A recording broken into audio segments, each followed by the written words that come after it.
할렐루야. 오늘도 하나님께서 주시는 크신 은혜가 기도의 자리 가운데 나온 여러분 모두에게 함께 하시기를 간절히 소망합니다. 오늘 말씀은 창세기 38장입니다. 38장. 그 후에 유다가 자기 형제들로부터 떠나 내려가서 아둘람 사람 히라와 가까이 하니라.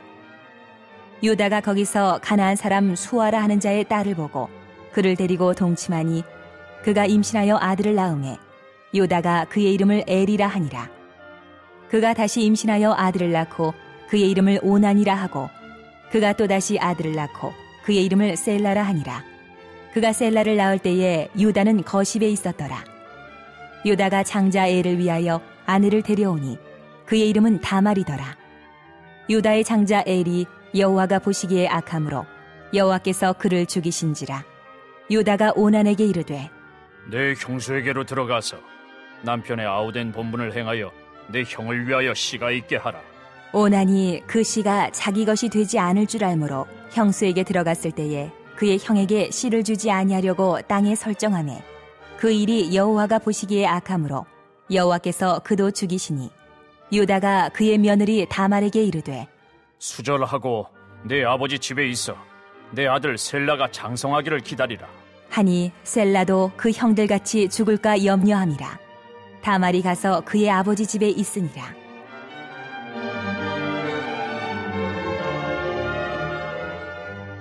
얼마 후에 유다의 아내 수아의 딸이 죽은지라. 유다가 위로를 받은 후에 그의 친구 아둘람 사람 히라와 함께 딥나로 올라가서 자기의 양털 깎는 자에게 이르렀더니 어떤 사람이 다말에게 말하되 내 시아버지가 자기의 양털을 깎으려고 딥나에 올라왔다 한지라. 그가 그 과부의 의복을 벗고 너울로 얼굴을 가리고 몸을 휩싸고 딥나 길곁 에나임 문에 앉으니 이는 셀라가 장성함을 보았어도 자기를 그의 아내로 주지 않음으로 말미암음이라. 그가 얼굴을 가리었으므로 유다가 그를 보고 창녀로 여겨 길곁으로 그에게 나아가 이르되 청하건대 나로 내게 들어가게 하라. 하니 그의 며느리인 줄을 알지 못하였습니다. 그가 이르되 당신이 무엇을 주고 내게 들어오랬느냐? 유다가 이르되 내가 내 떼에서 염소 새끼를 주리라. 그가 이르되 당신이 그것을 줄 때까지 담보물을 주겠느냐? 유다가 이르되 무슨 담보물을 내게 주랴? 그가 이르되 당신의 도장과 그 끈과 당신의 손에 있는 지팡이로 하라. 유다가 그것들을 그에게 주고 그에게로 들어갔더니 그가 유다로 말미암아 임신하였더라. 그가 일어나 떠나가서 그 너울을 벗고 과부의 의복을 도로 입으니라. 유다가 그 친구 아둘람 사람의 손에 부탁하여 염소 새끼를 보내고 그 여인의 손에서 담보물을 찾으려 하였으나 그가 그 여인을 찾지 못한지라. 그가 그곳 사람에게 물어 이르되 길곁 에나임에 있던 장녀가 어디에 있느냐? 그들이 이르되 여기는 장녀가 없느니라. 그가 유다에게로 돌아와 이르되 내가 그를 찾지 못하였고 그곳 사람도 이르기를 거기에는 장녀가 없다 하더이다 하더라. 유다가 이르되 그로 그것을 가지게 두라. 우리가 부끄러움을 당할까 하노라. 내가 이 염소 새끼를 보냈으나 그대가 그를 찾지 못하였느니라. 석 달쯤 후에 어떤 사람이 유다에게 일러 말하되 내 며느리 다말이 행음하였고 그 행음함으로 말미암아 임신하였느니라. 유다가 이르되 그를 끌어내어 불사르라. 여인이 끌려나갈 때에 사람을 보내어 시아버지에게 이르되 이 물건 임자로 말미암아 임신하였나이다. 청하건대 보소서, 이 도장과 그 끈과 지팡이가 누구의 것이니까? 한지라. 유다가 그것들을 알아보고 이르되 그는 나보다 옳도다. 내가 그를 내 아들 셀라에게 주지 아니하였음이로다. 하고 다시는 그를 가까이 하지 아니하였더라. 해산할 때에 보니 쌍태라. 해산할 때에 손이 나오는지라. 산파가 이르되 이는 먼저 나온 자라. 하고 홍색실을 가져다가 그 손에 메었더니 그 손을 도로 들이며 그의 아우가 나오는지라. 산파가 이르되 내가 어찌하여 터뜨리고 나오느냐? 하였으므로 그 이름을 베레스라 불렀고 그의 형 곧 손에 홍색실 있는 자가 뒤에 나오니 그의 이름을 세라라 불렀더라.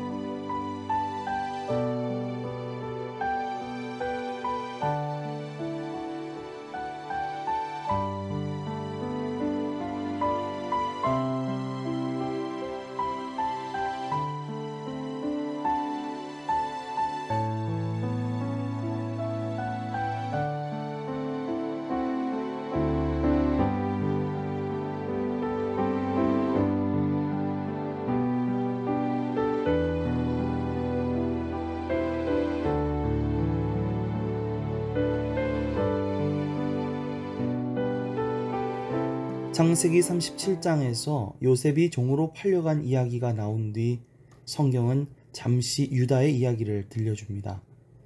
유다가 자기 형제들로부터 떠나 내려가서 아둘람 사람 히라와 함께 지내게 되었습니다. 그리고 거기에서 유다는 가나안 사람 수아라 하는 자의 딸과 결혼하게 되었습니다. 유다에게는 세 아들이 태어났습니다. 엘, 오난, 그리고 셀라였습니다. 세월이 흘러 유다는 장자 엘을 혼인시키기 위해 아내를 데려왔는데 그 아내 될 사람의 이름은 바로 다말이었습니다. 자, 사건은 이제 여기에서부터 시작이 됩니다. 유다의 장남 엘이 하나님 보시기에 악했기 때문에 하나님이 엘을 죽게 하신 것입니다. 자식 없이 맏아들 엘이 죽자 유다는 엘의 아내인 다말을 둘째 아들과 혼인시키려고 하였습니다. 당시 유목 부족 사회에는 레비라트라는 혼인 관습이 있었는데 남편이 일찍 죽을 경우에 그 형제와 재혼하는 그런 관행이었죠. 이것은 신명기 25장의 율법에도 나와 있는 그런 제도입니다. 그러나 둘째인 오나는 다말과 잠자리를 하면서 다말이 임신을 하지 못하도록 결정적인 순간에 씨를 땅바닥에 뿌려버렸습니다. 하나님은 그와 같은 오난의 행위에 분노하셔서 오난을 죽게 하셨습니다. 9절에서 10절입니다. 오난이 그 씨가 자기 것이 되지 않을 줄 알므로 형수에게 들어갔을 때에 그의 형에게 씨를 주지 아니하려고 땅에 설정하매 이 일이 여호와가 보시기에 악하므로 여호와께서 그도 죽이시니. 하나님은 왜 오난을 죽게 하셨을까요? 사실 오난의 행위가 지금 우리가 볼 때에는 그렇게 큰 잘못인가 생각할 수도 있겠지만 당시 고대 근동에 살았던 사람들의 관점에서 보았을 때 오난의 행위는 도덕적으로 참 못된 행동이었습니다. 당시 형사 취수제라고도 불렸던 이 제도는 죽은 형제의 가문이 끊어지지 않기 위한 제도이기도 했지만 또 한편으로는 절대적인 사회적 약자였던 과부들을 보호하기 위한 제도로 작동되기도 했습니다. 당시 과부인 여인들은 남편이나 아들의 보호 없이, 즉 남자의 보호 없이는 경제적, 사회적으로 여러 가지 어려움과 궁핍함에 시달릴 수밖에 없는 그런 안타까운 상황에 처해 있었습니다. 하지만 이러한 형사 취수제 제도를 통해 청상 과부로 살아야만 하는 이 여인은 결혼도 다시 할 수 있고 또 자녀도 낳음으로써 안정적인 가정도 다시 이루게 되고 그로 인해서 여러 가지 보살핌과 보호를 받을 수 있게 되었던 것이죠. 하지만 오난은 이것이 자기에게 별 이득이 되지 않을 것이라고 생각하고는 다말에게 이러한 기회 주기를 거부하였던 셈입니다. 지금으로부터 4천여 년 전 여성의 권리라고는 전혀 없던 그 시기에 오난은 그나마 다말이 가질 수 있었던 마지막 희망을 무참히 짓밟아 버리고 말았던 것입니다. 하나님은 이러한 오난의 모습을 악하게 여기셨습니다. 다른 이들을 긍휼히 여길 줄 모르고 자비를 베풀지 않으며 그저 자신만의 이익만을 생각하는 이기적인 오난의 모습을 악하게 여기셨던 것이죠. 그래서 하나님은 그를 죽게 하신 것입니다. 하나님은 어떤 분이실까요? 하나님은 연약한 자를 불쌍히 여기시고 돌보시는 분이십니다. 출애굽기 22장 21에서 23절 말씀을 보면 하나님은 이렇게 말씀하십니다. 너는 이방 나그네를 압제하지 말며 그들을 학대하지 말라. 너희도 애굽 땅에서 나그네였음이라. 너는 과부나 고아를 해롭게 하지 말라. 내가 만일 그들을 해롭게 함으로 그들이 내게 부르짖으면 내가 반드시 그 부르짖음을 들으리라. 하나님은 우리가 우리보다 연약한 사람들, 힘든 사람들을 해롭게 해서는 안 된다고 말씀하십니다.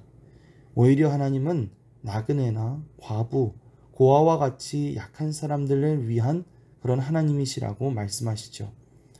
그래서 예수님은 공생의 기간 동안 당시 멸시받고 천대받았던 사람들과 함께 하셨습니다. 하나님은 우리가 하나님의 백성으로서 항상 마음 가운데 자비와 긍휼의 마음을 품고 살아가기를 원하고 계십니다. 오늘도 그 하나님을 묵상하면서 단지 나의 이기심을 위해, 나의 이익을 위해 내 권리만을 주장하는 것이 아니라 나보다 부족한 사람, 연약한 사람을 돌아보며 도와주고 또 섬겨주며 그렇게 합력하여 선을 이루어 나갈 수 있는, 함께 하나님의 나라를 이루어갈 수 있는 그런 저와 여러분들이 되시기를 간절히 소망합니다. 11절 말씀입니다. 유다가 그의 며느리 다말에게 이르되 수절하고 내 아버지 집에 있어 내 아들 셀라가 장성하기를 기다리라 하니 셀라도 그 형들 같이 죽을까 염려함이라. 다말이 가서 그의 아버지 집에 있으니라.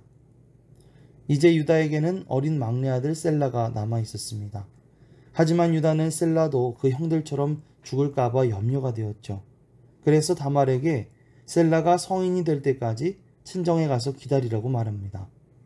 하지만 유다의 본심은 셀라를 다말에게 주고 싶지 않았습니다. 사실 다말의 입장에서는 아무런 잘못도 없이 그저 버림받은 꼴이 되어버린 것이죠. 오랜 세월이 흘러서 유다의 아내가 죽었습니다. 유다는 애곡하는 시간을 보낸 뒤에 친구인 아둘람 사람 히라와 함께 딥나로 올라가 양털 깎는 곳으로 갔습니다. 유다가 딥나의 양털을 깎으러 온다는 소식을 들은 다말은 자기 모습을 위장하고 딥나로 가는 길 입구에 앉아 있었습니다.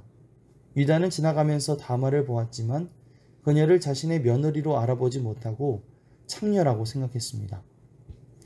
유다가 다말에게 접근하여 잠자리를 요구하자 다말은 그 보상으로 무엇을 주겠느냐고 말합니다. 유다는 어린 염소를 주겠다고 제안하였고 다말은 유다의 약속에 대한 담보물로 유다의 도장과 끈 그리고 지팡이를 요구했습니다. 당시 이 도장은 목에 묶어 걸고 다니면서 공식적인 문서에 서명을 하는 데 사용되었던 일종의 인감도장이었죠. 이렇게 서로 계약을 맺은 유다는 다말과 잠자리를 함께 하게 됩니다. 그리고 그로 인해 다말은 임신을 하게 되죠. 3달 후 유다는 자기 며느리 다말이 아기를 가졌다는 소식을 듣게 됩니다. 유다는 다말이 불륜을 저질렀다고 생각하고는 당장 그녀를 불태워 죽이라고 화를 냅니다. 24절에서 26절입니다. 석 달쯤 후에 어떤 사람이 유다에게 일러 말하되 내 며느리 다말이 행음하였고 그 행음함으로 말미암아 임신하였느니라. 유다가 이르되 그를 끌어내어 불사르라. 여인이 끌려나갈 때에 사람을 보내어 시아버지에게 이르되 이 물건 임자로 말미암아 임신하였나이다. 청하건대 보소서 이 도장과 그 끈과 지팡이가 누구의 것이니까 한지라. 유다가 그것들을 알아보고 이르되 그는 나보다 옳도다. 내가 그를 내 아들 셀라에게 주지 아니하였음이로다 하고 다시는 그를 가까이 하지 아니하였더라. 유다는 다말이 내민 자신의 도장과 끈과 지팡이를 보고는 다말과 관계를 맺었던 사람이 다름 아닌 자신이라는 사실을 알게 됩니다. 유다는 다말이 왜 그런 극단적인 선택을 하게 되었는지 깨닫게 되었습니다. 약속한 대로 그의 아들 셀라를 다말과 맺어주지 않고 다말을 버려두다시피 했었던 유다의 잘못된 행동 때문이었죠. 오늘 말씀에서 나오는 유다의 모습은 오늘날 우리의 부족한 모습들과 많이 닮아 있습니다. 유다는 아내를 먼저 떠나보내고 난 뒤 적당히 술에 취한 상태에서 그저 세상 사람들이 그렇게 하는 것처럼 창녀를 찾아 동침하려고 했습니다. 뿐만 아니라 인간적인 어떤 두려움 때문에 다말에 대한 율법을 지키지도 않았죠.